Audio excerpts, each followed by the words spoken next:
This conference highlights that the Asian century is not just about economic value, but also about social values.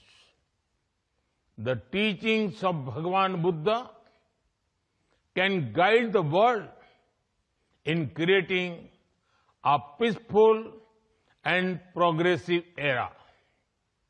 His wisdom holds the power to lead us towards a human-centric future. Friends, one of the core themes of Samvad is conflict avoidance. Often, conflicts arise from the belief that only our path is correct, while all others are wrong. Bhagavan Buddha offers insight into this issue. Imesu kir sajjanti eke sambrahmana vigyamyam na vivadinti jana ekanga dasinyo. This means that some people cling to their own views and argue, seeing only one side as true. But multiple perspectives can exist on the same issue. This is why the Rigveda states, Ekam Sat Vipraha Bahudha Vadanti. When we acknowledge that truth may be seen through different lenses, we can avoid conflict.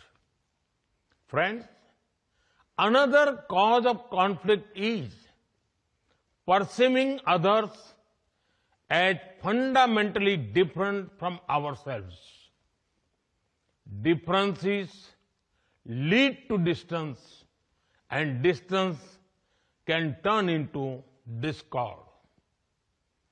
To counter this, a verse from Dhammapada states, Sabbe tasanti dandasya, sabbe bhayanti macchuno, attanam upam kattva, na haneyana dhataye.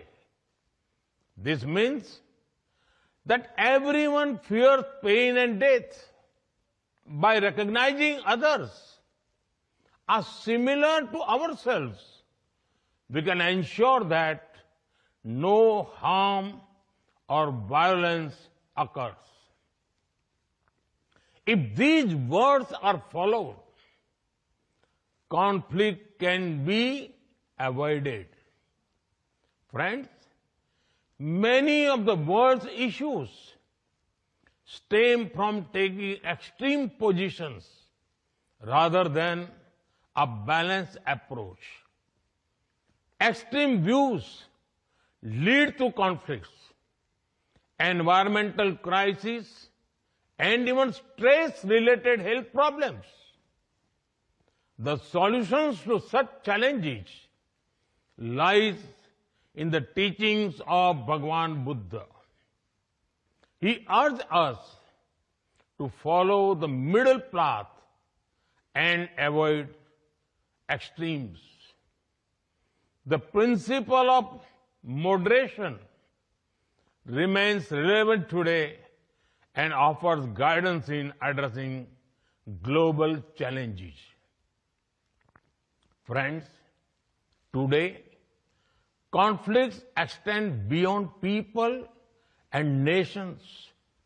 Humanity is increasingly in conflict with nature.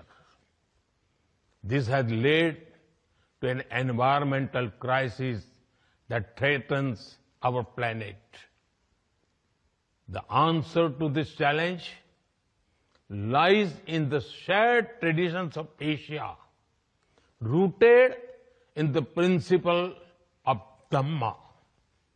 Hinduism, Buddhism, Shintoism, and other Asian traditions teach us to live in harmony with nature.